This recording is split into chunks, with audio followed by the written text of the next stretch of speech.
कपटी माने भारी हसंती स्वार्थ हासिल पाई कुंढेई पकांती मिठा मिठा कथा कही पाखरे बसांती भल पाइबार अभिनय करती सरू वचन रे कथा हुअंती शेष रे बर्बाद करी हजी जाती।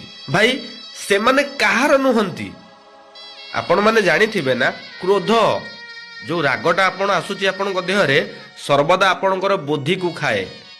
अहंकार जो गर्व आपण करूछंती अहंकार सर्वदा मन को खाए।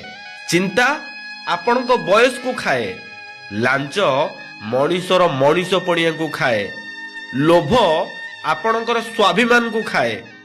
शेष रे भाई आपण जानिथिबे जिद्दी सम्मान को खाए। चेष्टा करी एसबुठू जदि आपण दूरेई रहिबे तो मनीष जीवन रे सर्वदा सुख रे रहिबे। जीवन रे केबे भी चेष्टा करंतुनी अहंकार लोभ मोह करिबा पाई। जीवन रो परम शत्रु होउचंदी एमाने।